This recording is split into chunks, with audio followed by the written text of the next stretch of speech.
Good evening. Welcome to our Wednesday evening adult ed time, and it's State of the Church Part 2. And tonight we have some things that the pastors are going to share with you, questions that we have had asked of us or people are talking about every once in a while, and we thought it'd be a great time for us to just share information with you and for you to have an opportunity to ask questions of us. What kinds of things are kind of on your heart and you're wondering about. And so we're going to try to cover some of those tonight. I will just say up front that if anyone has a question that they want to text to us online, they can text that question to 612-562-6796. Pastor Matthew will be here, and he will check for any online questions, but other than that, we'll take questions from those of you that are here with us, and then some that we have had on our lists as well. So to begin tonight, what I'd like to do is with a few introductions, and so I would like each of the pastors to introduce themselves and maybe share a little bit, just in case you aren't sure, some of the things that they do while they are here. Pastor Roger, would you start? All right, good evening, everybody. I'm Pastor Roger Schindle, and I have been at St. Andrew for 16 years. So we moved from Illinois after I retired, and we moved to Eden Prairie.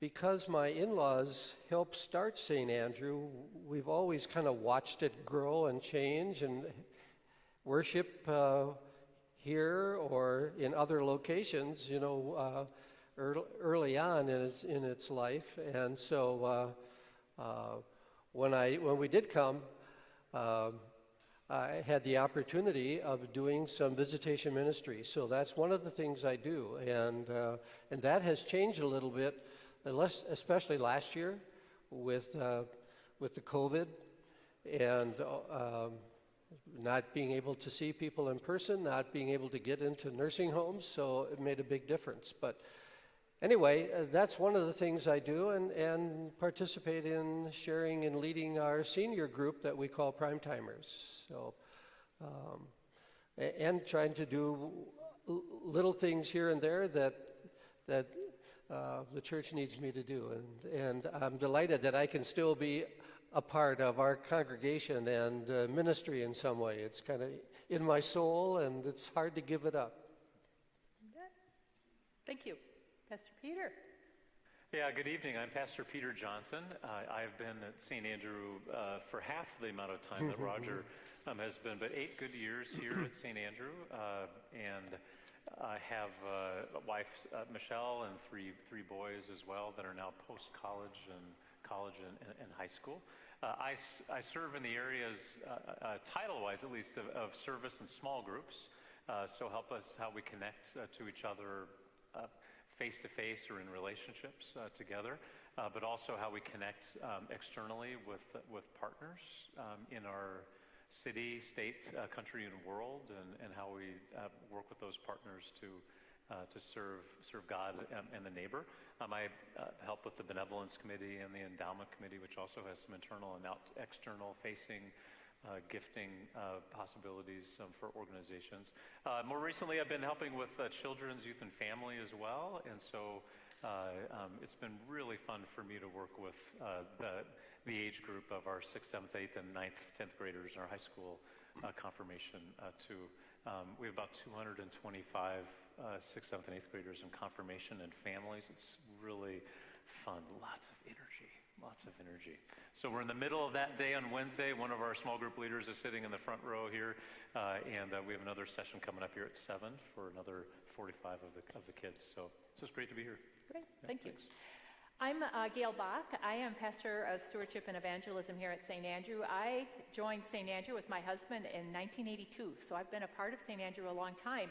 But I started as member, and I worked the secular world in accounting and finance, and then got involved here at St. Andrew and eventually became part of St. Andrew's staff, but still in a lay position.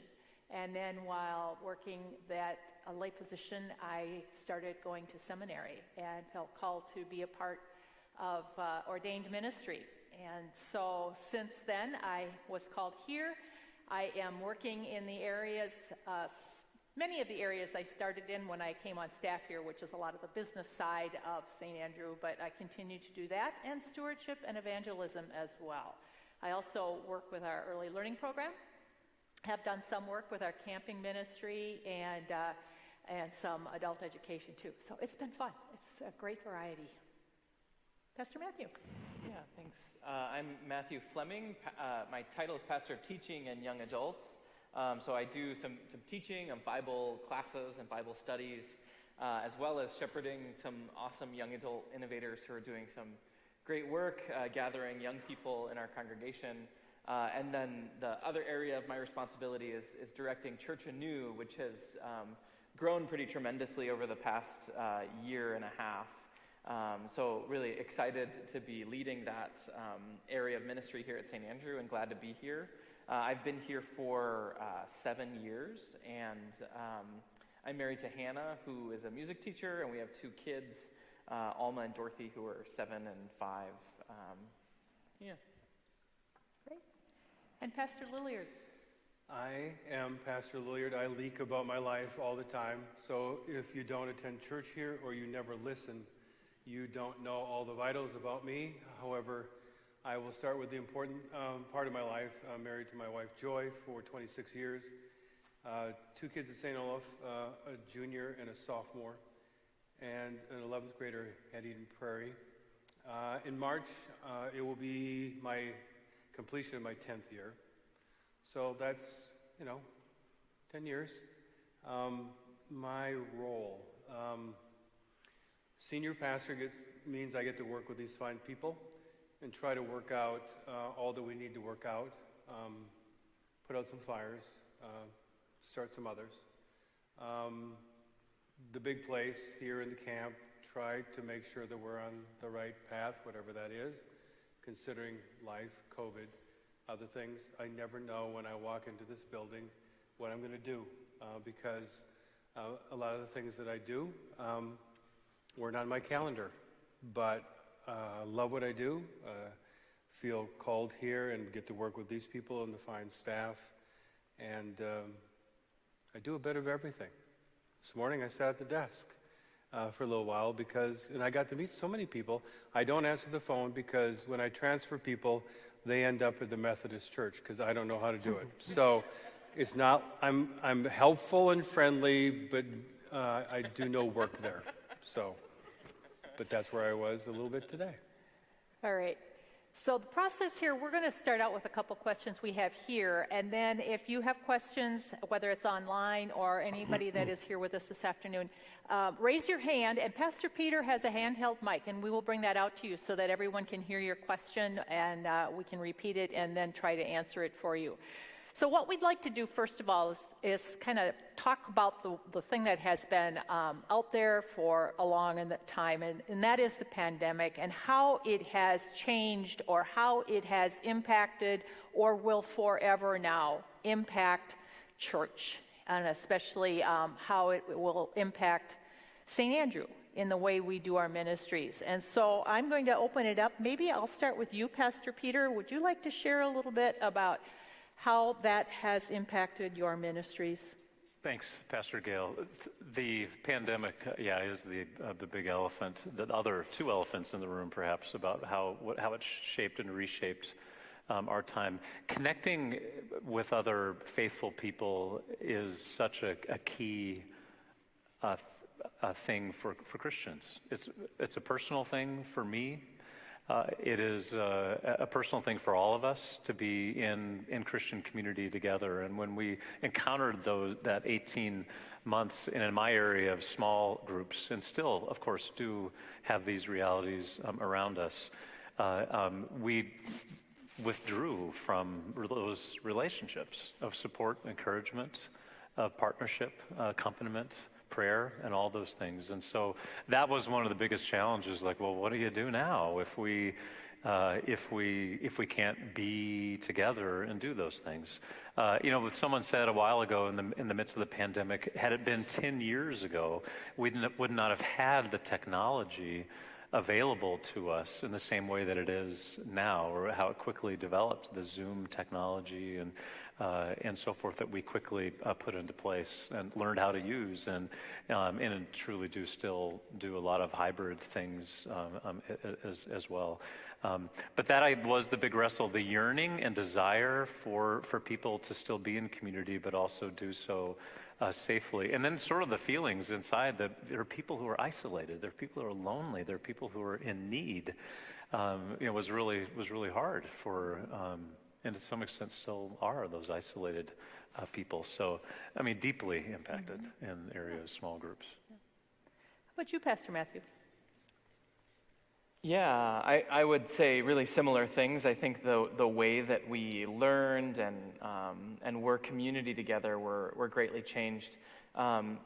Church Anew took a really different life in the midst of the pandemic, because what we had done previously had been in-person large gatherings of people. So, 300-400 people gathering over meals, which pretty quickly became a non-starter. We were preparing for our biggest gathering yet, which would have been in May 2020.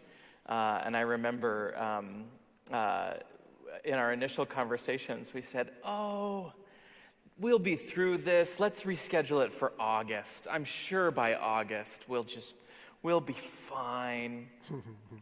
There were some wiser voices in that room that said, "I don't think so," but we ended up kicking the can down and down. But we innovated and found ways to gather people around digital learning events. So we hosted 5 of those over the past year for over 6,000 people across the world. So the 400 people that we had envisioned having in May of 2020 actually kind of catapulted into 6,000 or more registrants all over the country and even the world, as well as 250,000 unique users who are viewing the Church Anew website.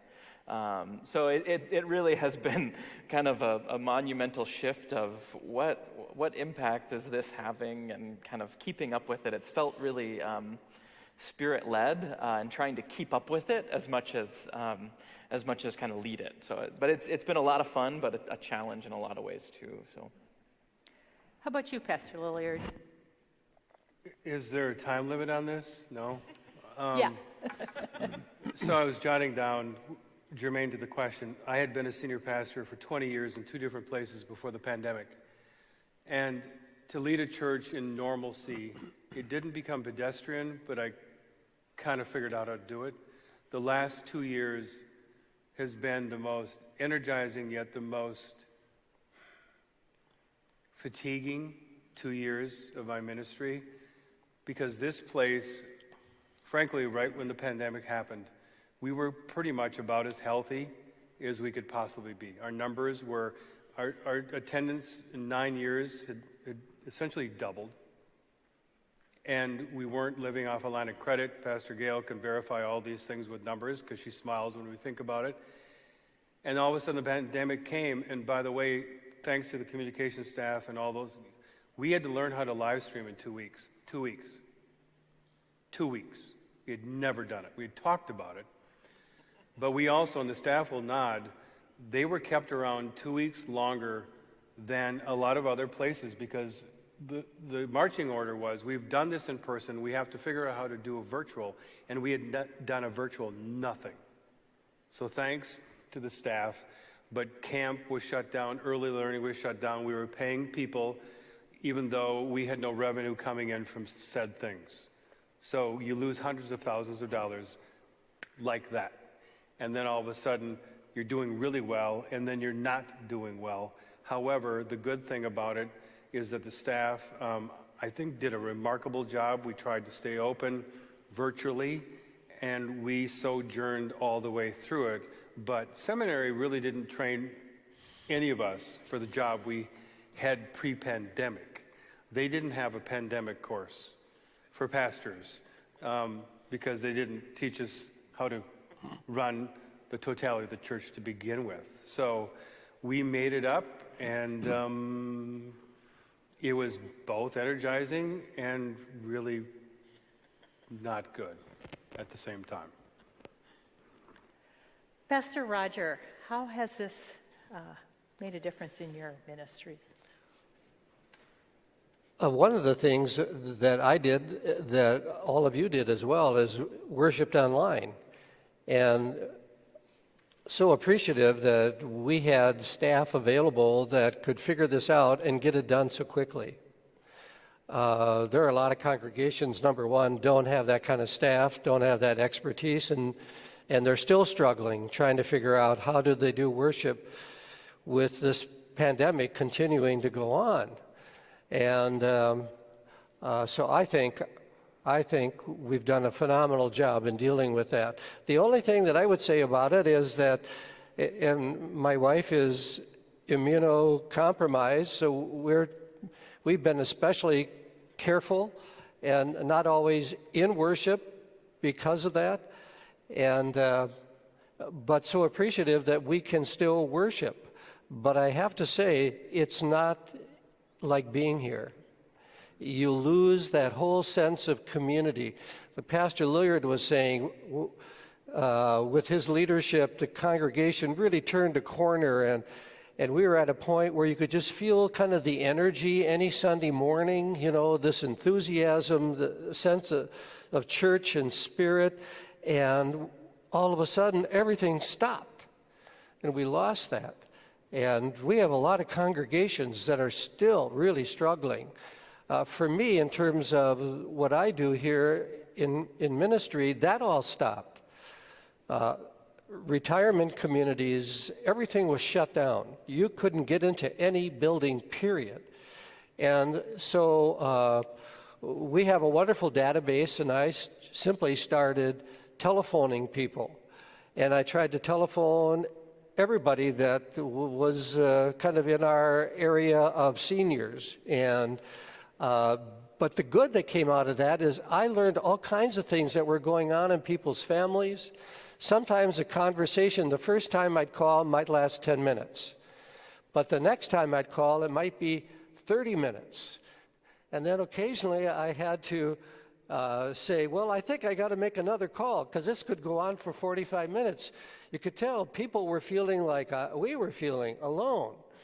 And some of our seniors in senior housing, if they were in assisted living, they couldn't leave their apartment.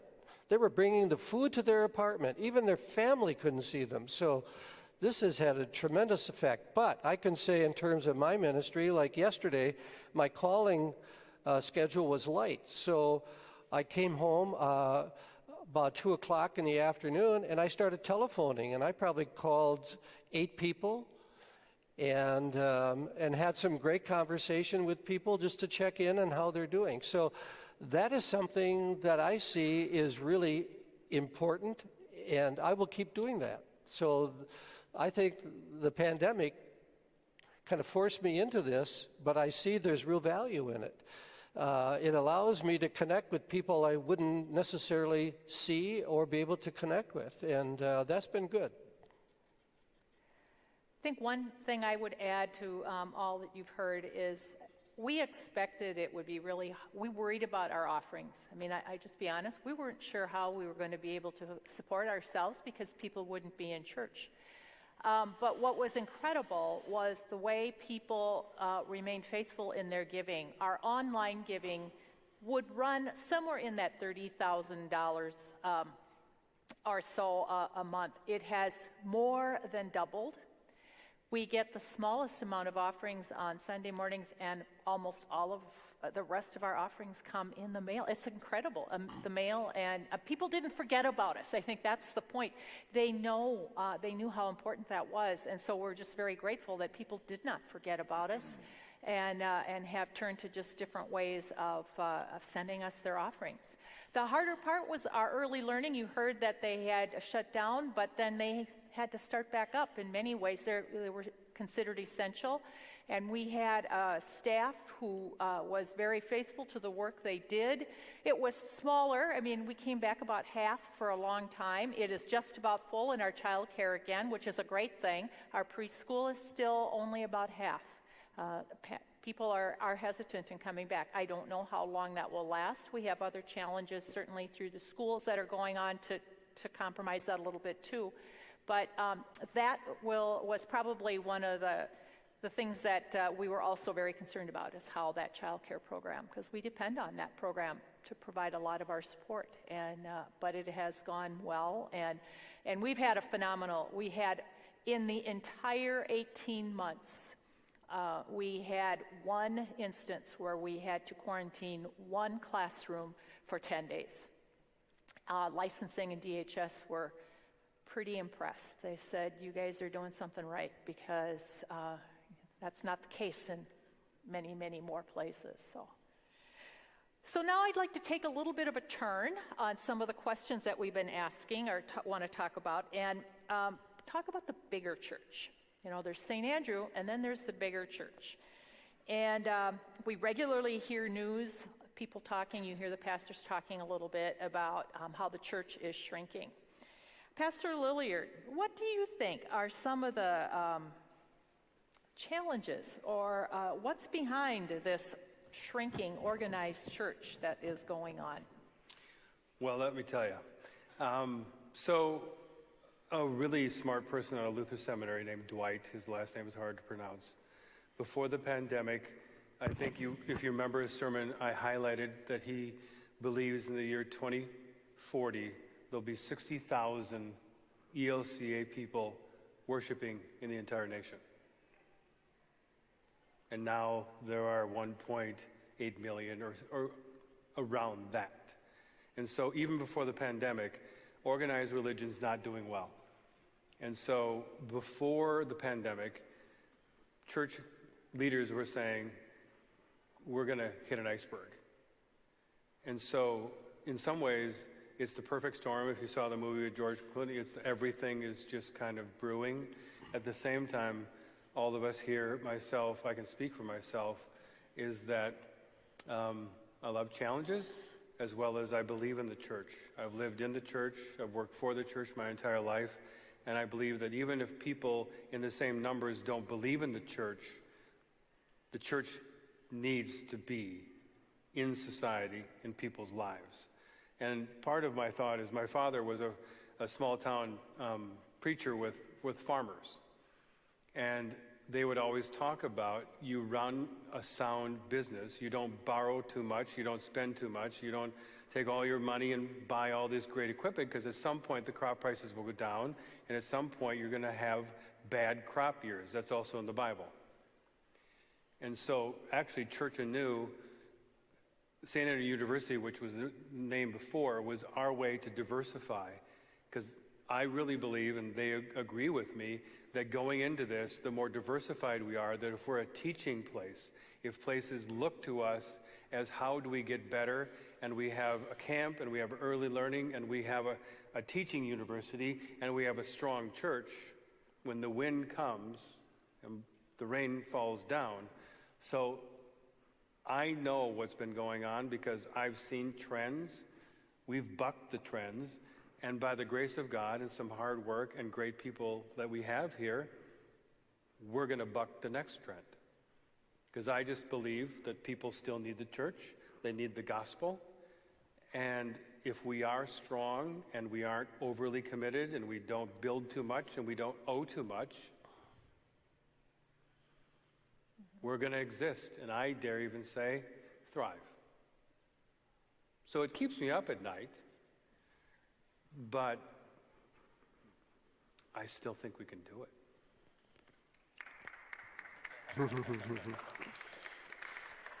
I'll just stop for a minute. And are there any questions from you about this that you would like to pose, to dig into a little bit before I might go to Pastor Roger? He has some more to add to that. But any questions right now? Any online, Pastor Matthew? None yet. Okay.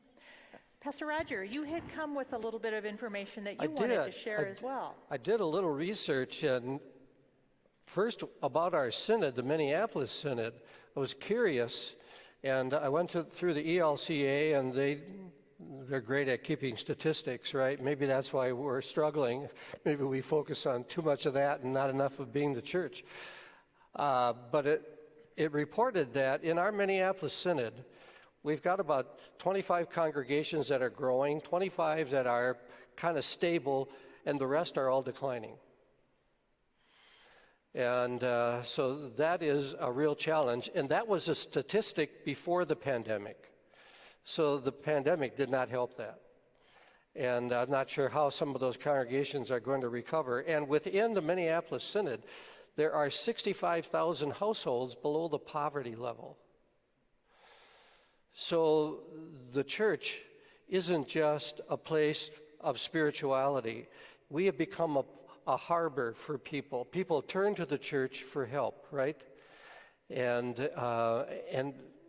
like at Christmas, this is going to be a big emphasis, and with prop all the time, there's always a need, and people are turning to the church. And what happens is they're turning to the bigger churches because the smaller churches are simply struggling and can't do it.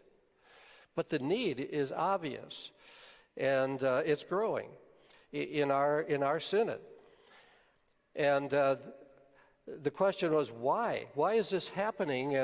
And they had suggested that there's been a major cultural shift, and it started back in the 60s. And the mainline denominations have been declining ever since 1961. And the study that I read said that the shift is really moving away from church, moving away from faith, moving away from spirituality. Number one in people's lives in the survey that was done within the last few years is family. Family's number one. Number two is career. Number three is money. And number four is faith. So there are a lot of other things that are going to come first. And if they don't happen, then faith is just going to be totally ignored and dropped. The fifth was friends. So you can kind of see the church is got to try to fit in and has a lot of competition that we didn't have when I was growing up. There was no problem for churches to essentially be growing. The church was one of the most important institutions in my hometown. And pastors were so involved in city, local government, and there's less and less of that.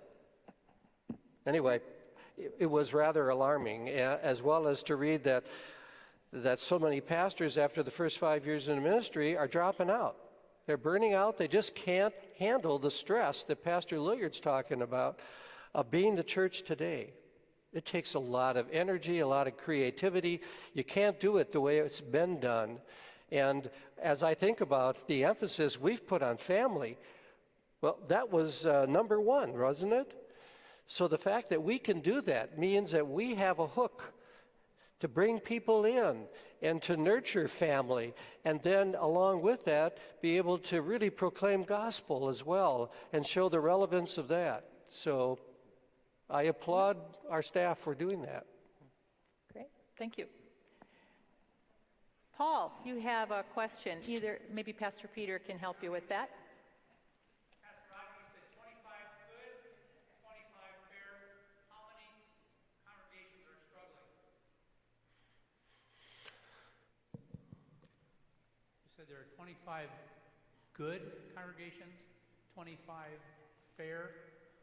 How many are struggling? Well, they said 95 congregations are in chronic decline. 95. And that statistic is a couple years old. Pre-pandemic. Pre-pandemic, yes. I would guess it's worse right now. We had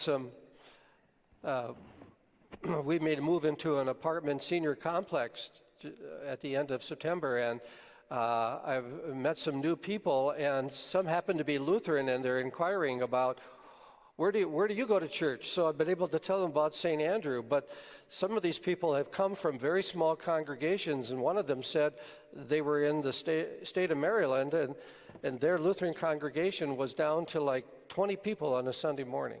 20 people. Yeah. I mean, you can't pay pastoral salary and benefits, with 20 people. And this causes us to think, your staff does constantly, about how we are different, how we might respond to whether it's the gaps, the needs, where people are headed. We talked a little bit about that. We're constantly talking about that as pastors. Pastor Peter, you talked a little bit about how that might impact doing some things a little differently with holiday giving. You heard Pastor Roger talking about how this Christmas might be have more need, greater needs. What are they doing with the holiday giving this year that would be different? Yeah, so this is the third year now that St. Andrew has offered holiday giving to the community. It was designed initially to provide a collection of partners that are known by members of the community already, maybe familiar ones with some fresh twists, or some brand new partners that can come to light in a new way. And so this last year we muted a bit of holiday giving. There wasn't an ability to do service projects in the same way, for instance, in 2020.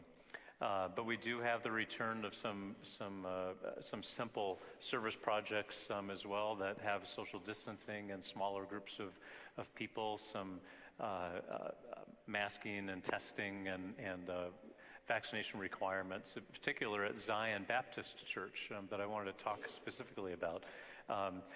So what we are doing at St. Andrew, when we have a program like holiday giving, but also a relatively new program also called A More Just World, that began in the summer following the murder of George Floyd. It was a chance for us to listen, learn, and grow about our own city, where this happened, but to understand more deeply the realities of race that continue in our country.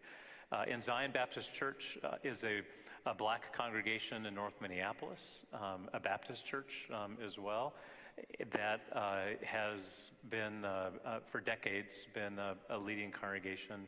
This is the place, actually, where Martin Luther King would go hold his meetings, and other civil rights leaders when we come to Minneapolis and Minnesota.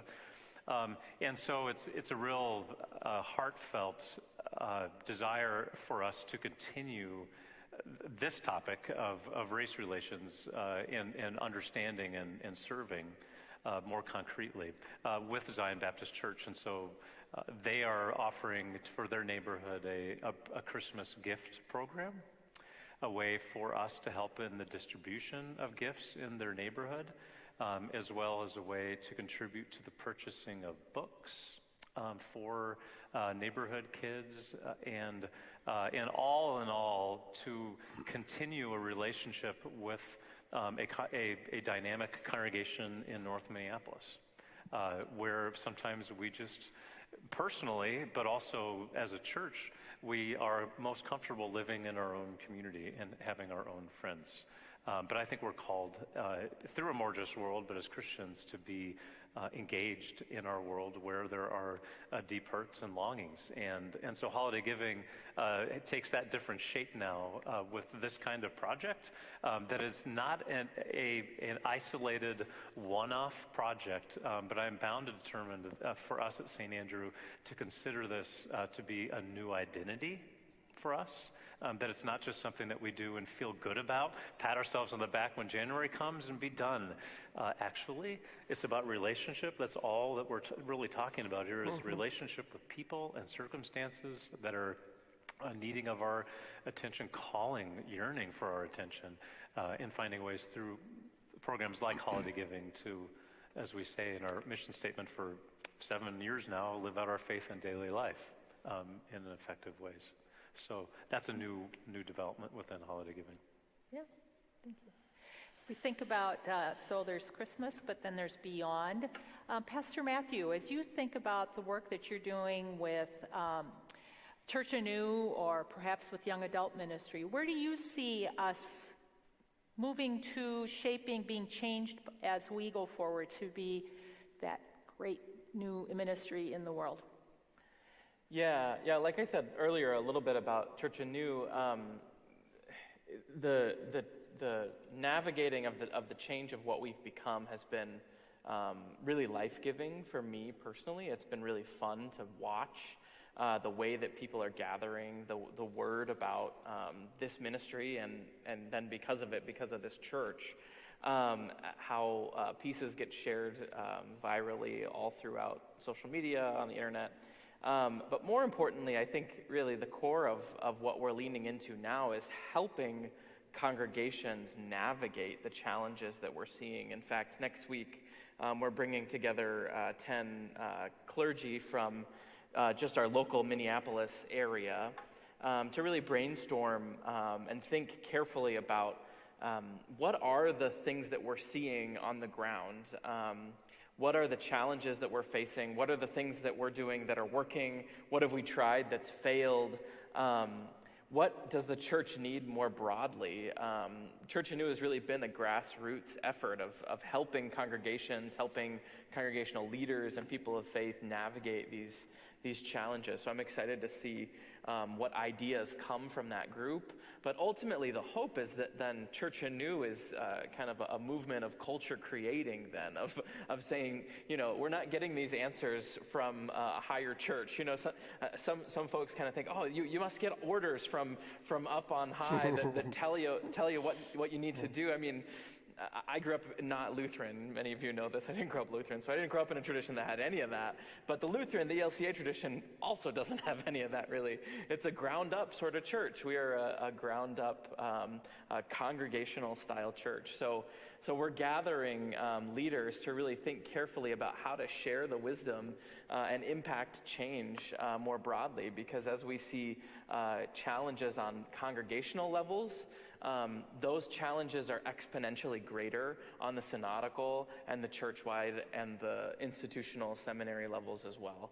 So even as we see local congregations that are challenged, we're also seeing all of the places that congregations would go for resourcing that are also finding challenge. So our hope is that Church Anew can continue and grow into its role to be a place where congregational leaders really want to go to and count on for those sorts of resources. So the two things that we're working on currently, one is an event in January that'll be a gathering for clergy called Lent in a Box. Very simple. We'll come up with some ideas for Lent, but mostly our plan is to gather people to meet. We've had so few reasons to gather as church leaders lately. So really to give each other mutual encouragement and support. And then we're planning another gathering in May called Renew that's focused on renewing both leadership skills. We're bringing in a consultant, Todd Bolsinger from Fuller Seminary, as well as a national touring speaker, Nadia Boltz-Weber, who will help us renew our spirituality as well. So those are two events that we've got coming up, and then the third is a resource called Old and New, which is a Bible study resource that will help congregations really teach the Bible in ways that are imaginative and open, and that can be a pull-off-the-shelf sort of resource for a pastor that has 17 things to do and can never make it to that Bible study that they want to teach. So that's in development and nearly complete. So anyway, there's a lot from me, but put a quarter in me on Church Anew and I'll get going. Pastor Lilliard, if you were to think about the one or two really the big core strengths for St. Andrew that will help to propel us into this next 10 years, what might you draw from? The intrinsic, innate answer that I have is that we have very supportive and kind and generous members and visitors. It's amazing during this time, people have been incredibly kind and understanding. As we try to navigate, as we try to do things maybe ahead of the bell curve because it's a big church and we can't operate like a little church, even though we try to be personable. And so I talk with other colleagues of mine who lead churches of various sizes, and they will talk about the battle scars they have from people not being happy with the policies that go on about mass and not mass. So I thank you on behalf of all the people up here, but I thank you on behalf of myself that the congregation has been incredibly understanding and kind, that you realize that one size doesn't fit everybody, and we have thousands and thousands and thousands of people to consider. I think hopefully you've also realized that when all of us tell our story, and we have a pastor's panel, but we also have all the other lay staff we have that in other ways do as much and sometimes more than we do. We end up having a microphone and then they put out tables for us, but we also have a great staff that make us look good, that the newsletters, all the digital stuff, there's Jack back down, all the sound, Tim Graff and the music, need I go on? We are only as good, as all of us are individually. And so I think the congregation for me is, my daddy told me a long time ago, there are churches everywhere. But some places have people that for whatever reason, through leadership, through just good water, I don't know what it is, that are kind and considerate. And so I'd say thank you for being that. But that also helps us, because if we work really hard and feel like it's not fertile soil, then we're just spinning our wheels. Lastly, I'll say, as you can tell just from us, they're telling you just part of what they do. So the inertia that happens is because there's also a lot of sweat equity. We're working harder for less bounty, if you will, for people in the pews or people on Zoom or people in our Bible studies. But I think with kind people, I think with our great staff, and if we just keep on working it, baby, those are the things that give me hope, and those things are within our control. As long as you just keep on being kind. Pastor Peter, you mentioned a more just world, and we have been talking about planning ahead, and that ministry too has been, I think, is becoming a core strength for what we're doing here at St. Andrew, and we are already looking ahead to what we'll focus on December, but then into January. You want to share a little bit about what we're looking forward to in the months ahead? Mm-hmm. Yeah, thanks. So a more just world, essentially, at its essence, needs to look at all of lots of pieces in the world, where, as I mentioned, the circumstance and realities of race became the inaugural conversation and learning events. But there are other areas where we maybe don't have a close enough eye on sensitivities in our society, people in our culture who feel left out or alone.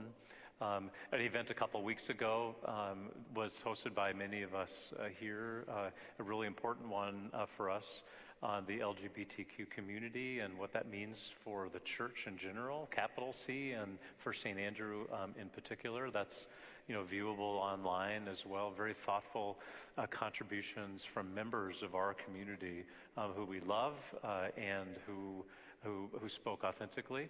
That was really important for us. We want to continue conversations here with a book called Outside the Lines starting the first Monday or second Monday of January.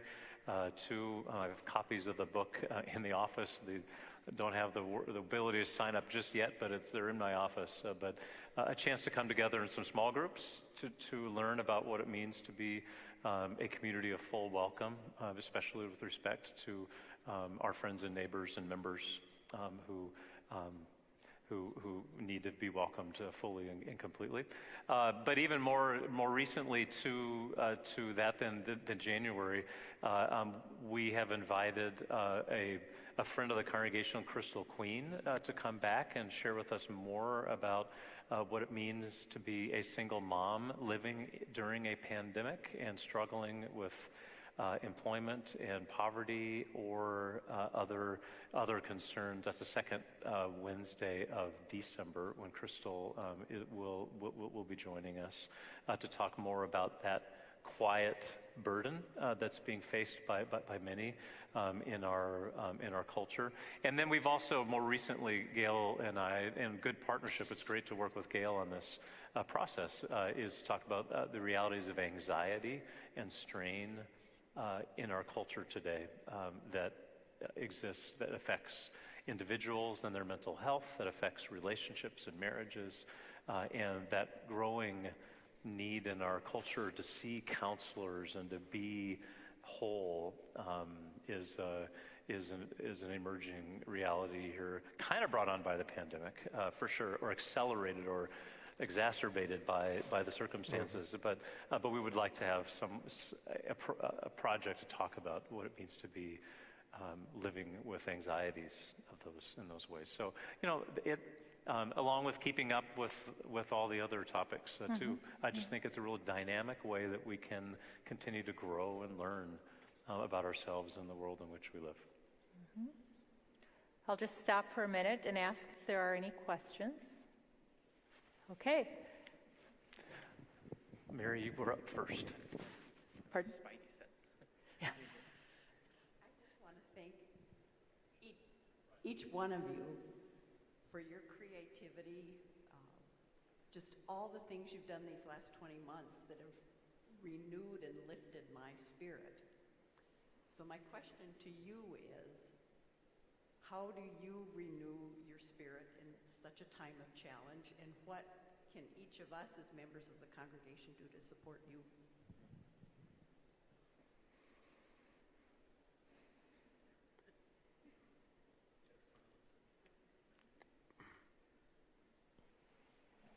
Coffee is always an important thing.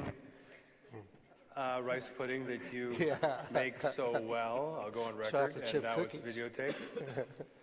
I think the thing I'll just try to say quickly is that at least one of the things in my 30 years is I was always taught to leave some in the tank, because my father was the only pastor. He was really the only staff. And he always said that somebody might call you and you have to go to the hospital and be there all night, and you might have to be individual. And you don't want to work yourself so into a tizzy that you're yawning and you're not available for them. So when I ran my 11 marathons, I learned a few things about how to work. Is that I don't work myself into a tizzy. I work hard, I do believe. But where I get my strength is my wife, Joy, and our 3 kids, and my dog, Ruby. And I am a present husband, and I'm a doting dad. And maybe that's actually reversed. I'm not quite sure. I'll have to analyze that. But if you keep the main thing, and then secondly for myself is that I just love being a pastor. And so whether that's easy, whether or not I preach that week or I don't, or there's a pandemic or not, it's just when you love what you do. We had an intern from St. Olaf who's going to be a neurosurgeon. And he stayed with us for a little while because it was closer for him to go from Mankato and go from our place.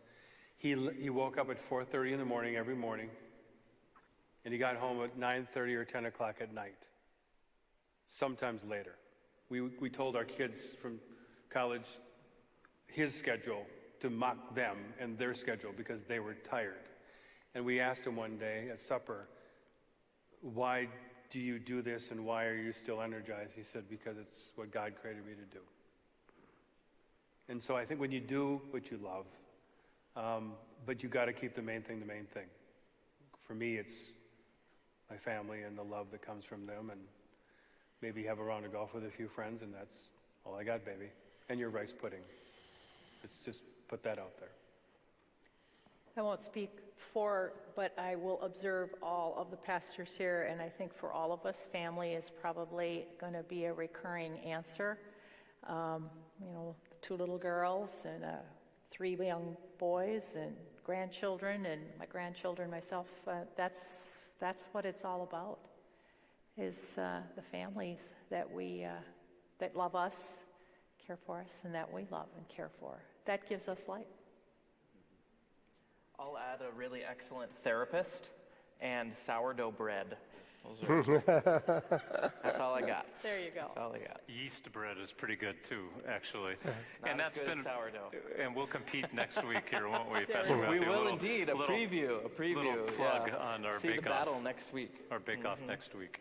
But I would say too that making sure that we all remember the things that we enjoy, and making sure that you keep those things in focus. So thank you for everyone who's joined Pat Day and me for the baking times. That is really fun, and it's so light and easy. And some of you here have participated in it, and I think by and large it's worked out for everyone to have a wonderful day or two of fresh homemade bread. But I think I'll also just echo too that pastors and churches and faith is meant for times like these. And so I think there's a store of strength that one finds when hardship happens. And I've been in the Middle East, I've been in places where hardship is really hardship, and sometimes our hardship doesn't maybe compare or whatever. But I think when the going gets rough, the church really gets going. Faith kicks in. It's like that extra lift. And so I think for me there's a little extra kick, in the time, because it's like we gotta be there, we gotta make it happen. And I guess personally I like that. So I like having that little extra kick. So a week ago, Wednesday night, confirmation was done, and I was in bed. It was 9:30 or whatever, and I was done. And I'm on call for the police department, and I respond to a call out to a 101-year-old man who was going to go on hospice the next week. His wife of 76 years was there. 6 of his 8 kids, very Catholic family, members of Pax Christi, and I walk in as a Lutheran chaplain, pastor, 11 o'clock at night or whatever, and I have this really wonderful experience with this family. And those kinds of things just remind me of how we're caught up in all this stuff that we're doing. We're trying to figure stuff out, but ultimately it's our relationships with you and with people in circumstances are really hard, and we believe God has something to say to circumstances that are hard. There's hope that we can have in our Lord and in our faith, that we will somehow, some way persevere, even if it is many years from now. So there was a kick that I think we all kind of had, and we all worked hard because we wanted to. Well, I would add one thing more, and that is homemade chocolate chip cookies really do help as well. There you go. Yes. Let's take one more question here. But if I could just bounce off of something Peter said as he's fielding that question is, when we read the Gospels and you read about the New Testament church, it was trying to give birth at a time when the country was occupied by a Roman army. And even to be in church sometimes meant persecution. And yet, in spite of all that stress, all that anxiety and threat, the church grew, right? The church grew. Here we are. And so no matter what the challenges are, the church will endure. One way or another, the church will be, because that's God's will, first of all. And it doesn't matter the pressure, because the church seems to thrive during times that are most difficult. Thank you. Yeah, I've got a practical question. I love the energy we feel coming to this church.